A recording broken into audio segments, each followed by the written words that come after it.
Olá, irmãos e irmãs, a paz do bom Deus, sejam muito bem-vindos para mais um momento de meditação da palavra, mais um momento para nos encontrarmos com Jesus e escutarmos aquilo que Ele tem a nos dizer, encontrarmos com o nosso bom Deus e escutarmos aquilo que Ele tem a nos dizer.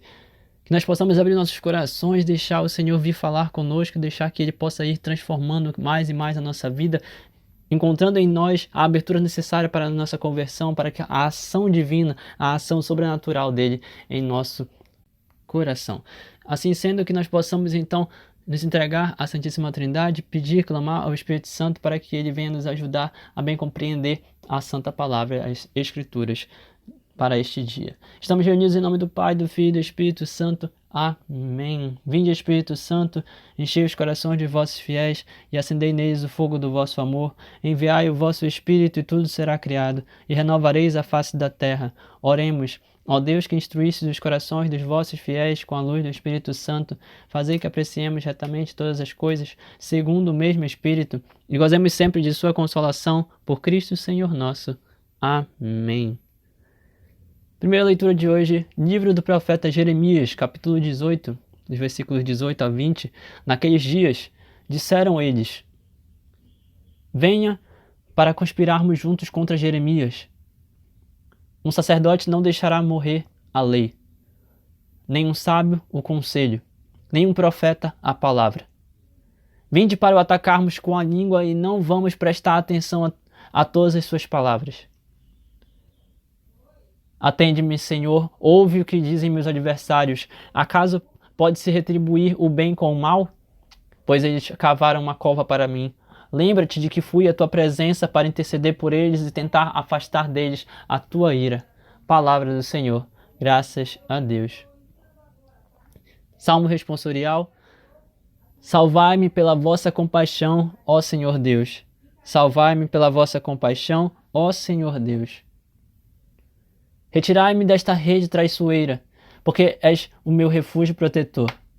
Em vossas mãos, Senhor, entrego o meu espírito, porque vós me salvas, ó Deus fiel.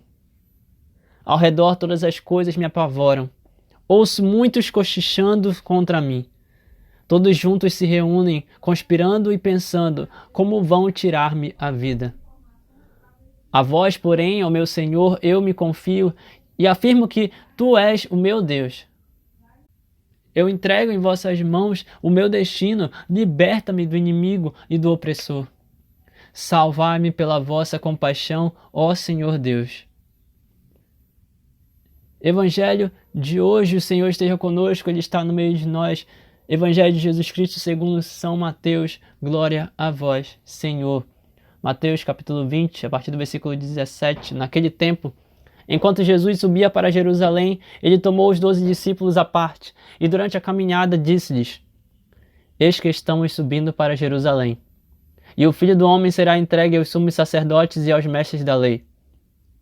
Eles o condenarão à morte e o entregarão aos pagãos para zombarem dele, para flagelá-lo e crucificá-lo. Mas no terceiro dia ressuscitará. A mãe dos filhos de Zebedeu aproximou-se de Jesus com seus filhos e ajoelhou-se com a intenção de fazer um pedido. Jesus perguntou: O que queres? E ela respondeu: Manda que estes meus 2 filhos se sentem no teu reino, um à tua direita e outro à tua esquerda. Jesus então respondeu-lhes: Não sabes o que estão pedindo. Por acaso podes beber o cálice que eu vou beber? E eles responderam: Podemos. Então Jesus lhes disse: De fato, vocês beberão do meu cálice, mas não depende de mim conceder o lugar à minha direita ou à minha esquerda. Meu Pai é quem dará esses lugares àqueles para os quais ele os preparou. Quando os outros 10 discípulos ouviram isso, ficaram irritados contra os 2 irmãos. Jesus, porém, chamou-os e disse: Vocês sabem que os chefes das nações têm poder sobre elas e os grandes as oprimem. Entre vós não deverá ser assim. Quem quiser tornar-se grande, torne-se vosso servo. Quem quiser ser o primeiro, seja o vosso servo. Pois o Filho do Homem não veio para ser servido, mas para servir e dar a sua vida como resgate em favor de muitos. Palavra da salvação. Glória a vós, Senhor. Que as palavras do Santo Evangelho perdoem os nossos pecados e nos conduzam à vida eterna. Amém. Meus irmãos e irmãs, intercessão. Hoje nós somos convidados a meditar na profecia de Jeremias, onde, na verdade, não é uma profecia de Jeremias, é uma súplica de Jeremias, uma oração. Um clamor de Jeremias diante de uma situação muito comum que acontece com vários de nós. O que acontece com Jeremias acontece com vários de nós, com uma diferença muito simples. A nossa reação, na maioria das vezes, é diferente da reação de Jeremias. E nós vamos entender isso com um pouco mais de detalhes. Eu sou o irmão Daniel Arcanjo, carmelita carismático da comunidade Chuva de Rosas, e é uma grande alegria estar aqui com vocês. E, diante de tudo isso, eu te pergunto, diante de tudo que vai ser comentado, que já foi lido, o que você tem feito diante das perseguições? O que você tem feito diante das situações? Como está sendo a tua vida diante de todas as situações complicadas, problemáticas que podem estar surgindo? Mais do que isso, você tem coragem suficiente de beber do mesmo cálice do Senhor, caso te persigam até o ponto de quererem a tua vida? É isso que a liturgia de hoje está falando para nós. É isso que a liturgia de hoje nos convida a refletir. Até que ponto nossa vida de entrega para Deus é tão verdadeira, tão real e tão total, ao ponto de realmente entender que Deus não está pedindo muito de nós, Ele está pedindo tudo. Ele está pedindo tudo. E quando Ele pede tudo, Ele chega para nós e pergunta: você realmente é capaz de aceitar esse cálice, entregando tua vida se for necessário, dando tudo de você? Dando tudo de você? Será que realmente você tem coragem de estar diante de um tribunal ao ponto de tomarem a tua vida, de te matarem, se for necessário, pelo bem do Evangelho? Será que nós temos essa coragem? É um questionamento que todos nós podemos nos fazer e algo que, na maioria das vezes, nós não temos como responder. Não temos como responder. Mas em diversos casos, é só parar para pensar. O que fez São Pedro? Chegou a trair Jesus dizendo que não conhecia Jesus, negou Jesus 3 vezes. Essa é a reação normal para nós. Essa é a nossa reação comum. Jeremias, neste caso, tem uma outra reação. Eles disseram: venham para conspirar juntos contra Jeremias. Um sacerdote não deixará morrer a lei, nem um sábio vai deixar morrer o conselho, nem um profeta vai morrer a palavra. Venham para atacarmos com a língua, falar mal, testemunhar contra Jeremias. E não vamos prestar atenção a todas as suas palavras. Eles estavam conspirando para que ninguém desse ouvidos às palavras do profeta Jeremias. E sabe o que Jeremias fez? Ele se colocou na presença do Senhor e ele foi rezar. Ele não estava rezando por si mesmo apenas. Ele estava rezando pelas pessoas que o perseguiam. Olha só o que nós temos lido nos últimos dias. Amem os seus inimigos e orem por aqueles que vos perseguem. E Jeremias fez isso. Ele foi pregar para um povo de cabeça dura que não queria se converter. Foi pregar para um povo que, na maioria das vezes, além de desprezar Jeremias, falar mal de Jeremias, ainda queria matá-lo. Ainda queria atingi-lo. E aí Jeremias vai lá, versículo 19. Ele vai para a presença do Senhor e diz: atende-me, Senhor. Ouve o que dizem os meus adversários. Versículo 20. Acaso é correto retribuir o mal com o mal? É correto retribuir o bem com o mal? Eu que estou fazendo o bem, eu que estou tentando pregar a palavra, eu que estou falando de ti, Senhor Deus, eles querem me matar, isso é certo? Atende-me, Senhor, ouve o que dizem os meus adversários. Pois eles cavaram uma cova para mim. Então lembra, Senhor, lembra de que eu fui para a tua presença, eu fui até o Senhor. Olha só o que Jeremias está dizendo. Diante da perseguição, Jeremias se colocou na presença de Deus. Diante das maledicências, Jeremias se colocou na presença de Deus. Diante das tribulações, Jeremias se colocou na presença de Deus. Diante de tudo aquilo que está acontecendo com ele, Jeremias se colocou na presença do Senhor. E nós, primeiramente, como seres humanos patéticos que somos, nos colocamos na presença do Senhor só quando precisamos dele, só quando queremos algo dele, porque depois que nós não queremos, que nós não precisamos dele, nós vamos embora e esquecemos que Deus existe. Que falta de vergonha, como disse o profeta Daniel na segunda-feira. Que falta de vergonha. Buscamos a Deus somente quando precisamos dele e depois o desprezamos. Aí nós estamos num momento de perseguição. Vamos até a presença do Senhor. Aí nós estamos passando por uma tristeza profunda. Vamos até o Senhor. Ansiedade, depressão, é isso, é aquilo. Vamos até o Senhor. Aí fica curado. Cadê o Deus nessas horas? Quando tá tudo bem é fácil. Quando tá tudo bem esquece. Mas quando tá mal, rapidinho corre para a igreja, corre pedindo oração, rapidinho.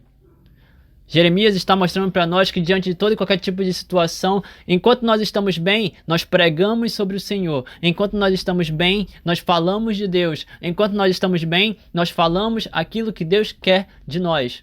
Aquilo que Deus quer para os nossos irmãos e irmãs. E quando nós estamos mal, buscamos a presença do Senhor e escutamos o que Ele tem a nos dizer. Buscamos a presença do Senhor e dizemos: Senhor, lembra de todas as vezes que eu fui para a Tua presença. Por favor, ouve-me, atende a minha prece, porque os meus adversários estão me perseguindo, tramando contra mim, querem me derrubar, querem me atingir, querem me silenciar. E eu não vim até aqui. Olha só o que Jeremias está fazendo. Eu não vim até aqui por mim mesmo, mas para interceder por eles e tentar afastar deles a tua ira. Jeremias estava mais preocupado com o coração endurecido daquele povo, mais preocupado com aquele povo que estava perseguindo, mais preocupado com aquele povo que não queria escutar Deus, e estava mais preocupado com Deus e a ira do Senhor para cima daquele povo. Imagina algo assim. Você imediatamente iria querer, eu imediatamente iria querer que coisas ruins acontecessem com pessoas ruins. Jeremias foi lá e disse: Senhor, por favor, eu vim interceder por eles. Afasta deles a tua ira. Afasta deles a tua ira. E aí você pode perguntar: Daniel, mas por que Jeremias fez isso?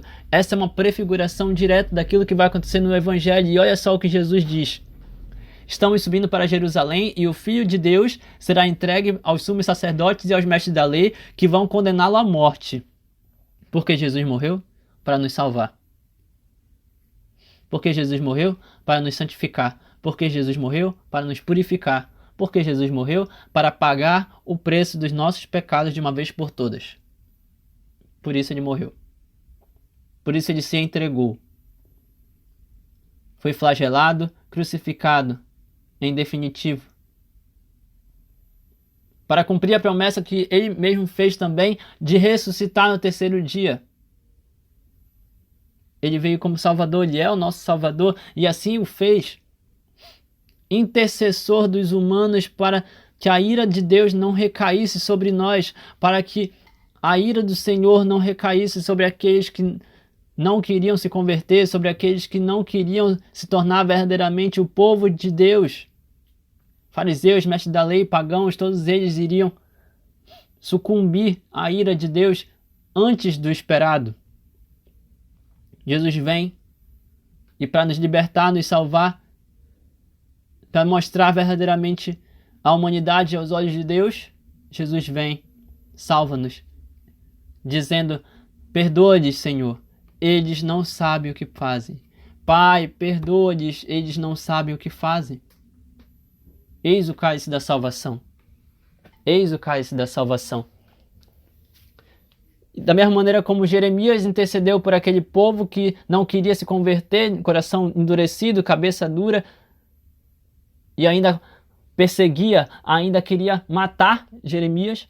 Da mesma forma nós temos então Jesus aqui que está sendo perseguido e que vai ser verdadeiramente alcançado, atingido, flagelado e crucificado, morto para ressuscitar no terceiro dia. E então o Evangelho vai nos mostrar algo muito curioso. Uma mãe que vai até Jesus interceder pelos filhos e dizer: Senhor, coloca os meus filhos, um à tua direita e um à tua esquerda, no teu reino. Ela quis dizer: Senhor, coloca os meus filhos perto de ti quando estiverem no reino de Deus. Uma mãe quer o melhor para o seu filho. Senhor, coloca os meus filhos perto de ti quando estiver no reino de Deus. E aqui, nesse evangelho, nós temos muitas situações. Primeiro porque estar perto do Senhor no reino de Deus significa estar perto daquele que tem mais significância. E quanto mais perto de Jesus, mais nós comprovamos que realmente caminhamos e seguimos a Deus verdadeiramente. Se você está sentado perto de Jesus à mesa, significa que você é seguidor, amigo e verdadeiramente próximo, íntimo de Jesus. É o que nós conseguimos ver, inclusive, na última ceia, quando São João repousa a sua cabeça no peito de Jesus. É sobre isso. É sobre essa intimidade, essa proximidade. Só que Jesus ele diz: vocês não sabem o que estão pedindo. Estão pedindo demais. Vocês podem realmente beber do cálice que eu vou beber? Vocês podem dar a vida de vocês? Vocês têm coragem de morrer pelo evangelho se for necessário? E eles responderam: podemos. Percebam, Tiago, maior, e João, filhos de Zebedeu, disseram que sim, podemos beber do cálice. Podemos beber desse cálice. Se for necessário, podemos. Então Jesus lhes disse: de fato, vocês beberão do meu cálice, mas não depende de mim conceder o lugar à minha direita ou à minha esquerda. Jesus olha para aqueles dois irmãos e diz: sim, realmente, eu vejo em vocês a capacidade de poder se entregar pelo evangelho, mas não cabe a mim decidir quem vai sentar à minha direita e quem vai sentar à minha esquerda. Meu Pai é quem decidirá esses lugares, aqueles para os quais Ele os preparou. Aqueles para os quais Ele os preparou. Bem aqui eu quero chamar a atenção para vocês, versículos 22, 23. Santa Teresinha disse algo certa vez que me chamou bastante atenção e que me toca muito. Ela disse: creio eu, tenho para mim, que os lugares mais próximos de Jesus à mesa estão reservados para os pequeninos. E ela diz isso principalmente porque o discípulo que mais falou de amor foi João. O apóstolo que mais falou sobre o amor de Deus foi São João. E o mais novo dentre os apóstolos era São João. O menor dentre os apóstolos era São João, o evangelista. Santa Teresinha, quando olha para São João e percebe essa intimidade de São João ao ponto de ver no discípulo este amigo que repousa a cabeça no peito de Jesus, Santa Teresinha olha para ele e diz: eu quero fazer isso também, e eu creio que os lugares mais próximos de Jesus estão reservados para aqueles que são pequenos. Estão reservados para os pequeninos, reservados para os menores, para aqueles que querem servir, para aqueles que querem realmente não chamar a atenção, para aqueles que realmente querem se entregar pelo reino, para aqueles que estão mais preocupados em dar o melhor de si para Deus, dar o melhor de si para o reino de Deus, dar o melhor de si para a construção do evangelho, para a propagação do evangelho. Este realmente é digno de sentar-se bem perto de Jesus. Quando Santa Teresinha fala tudo isso, nós então começamos a compreender o que está sendo dito aqui nessa passagem do evangelho. E aí Jesus ainda diz, versículo 24, quando os outros 10 discípulos ouviram tudo isso, eles ficaram muito irritados contra os dois irmãos. Como ousam pedir para sentar perto do mestre? Como ousam pedir para sentar perto de Jesus? Como ousam pedir um negócio desse? Vocês são mais importantes do que a gente? Vocês são melhores do que a gente? É isso, é aquilo, e aí Jesus percebe tudo isso. Versículo 25, ele chama todos os discípulos e diz: vocês sabem que os chefes das nações têm poder sobre elas. Podem fazer o que bem entendem, podem mandar o que bem entendem, podem controlar do jeito como quiserem. Mas vocês entendem também que os grandes políticos oprimem as nações. Entre vocês não pode ser assim. Se vocês querem ter um lugar de destaque no reino de Deus, vocês não podem querer oprimir. Vocês não podem querer ser maiores do que ninguém. Se vocês querem ser de fato esses representantes que vão levar o reino de Deus para outros corações, vocês não podem querer verdadeiramente agir de uma forma que mostre o quanto vocês são soberbos Vocês não podem agir assim. Não podem agir assim. E aí Jesus dá a instrução para eles. Quem quiser tornar-se grande, torne-se servidor. Quem quiser ser o primeiro, seja o último. Pois o Filho do Homem não veio para ser servido, mas para servir. Em outras palavras, é como se Jesus mesmo dissesse que a humanidade ela precisa começar a se colocar numa posição de serviço para dar a vida uns pelos outros em resgate de muitos, em favor de muitos. Quando nós damos nossa vida, quando nós nos esforçamos, quando nós nos entregamos, quando nós fazemos de tudo para realmente cumprir aquilo que o Senhor nos pede, nós salvamos almas, nós salvamos vidas. Quando nós nos esforçamos realmente pelo Evangelho, para a propagação do Evangelho, nos dedicando constantemente, nós salvamos almas, alcançamos corações, salvamos vidas. E isso precisa ser compreendido, isso precisa ser entendido e nós precisamos fazer com que isso se torne mais real nas nossas vidas, no nosso cotidiano. Quem quiser ser o primeiro, seja o último. Quem quiser ser o maior, o grande, seja o menor, o servo. Que isso faça parte dos nossos corações, que constantemente possamos caminhar para Deus com isso. Com essa verdade, com esse entendimento. Dando para Deus tudo aquilo que nós temos, entregando para o Senhor tudo aquilo que nós somos. Senhor, em vossas mãos eu entrego o meu espírito, porque eu sei que o Senhor vai me salvar. Tu és um Deus fiel. Senhor, em ti confio. Tu és o único Deus da minha vida. Em vossas mãos entrego o meu destino e te peço, liberta-me. Liberta-me. Porque em ti coloco a minha confiança. Tu és o meu refúgio protetor. Tu és o meu Deus. Tu és o meu Deus. Diante de tudo que puder acontecer comigo, diante de toda perseguição, diante de toda e qualquer conspiração contra a minha vida, Tu és o meu Deus, Tu és o meu protetor, Tu és o meu refúgio. Tem compaixão de mim e salva-me, Senhor Deus. Tem compaixão de mim e salva-me, como reza o Salmo de hoje. Que assim nós possamos rezar também, clamando ao Senhor Deus a salvação, clamando ao Senhor Deus a coragem necessária para nos entregarmos pelo Evangelho. Não importa o que estiver acontecendo, sempre buscar mais e mais ao Senhor. Louvado seja o nosso Senhor Jesus Cristo, para sempre seja louvado com sua Mãe Maria Santíssima e seu Paizinho São José. Que as bênçãos de Deus misericordioso sejam derramadas sobre cada um de nós com seu sangue e água. Em nome do Pai, do Filho e do Espírito Santo. Amém. A paz do bom Deus permaneça em vossos corações e até o próximo momento de meditação.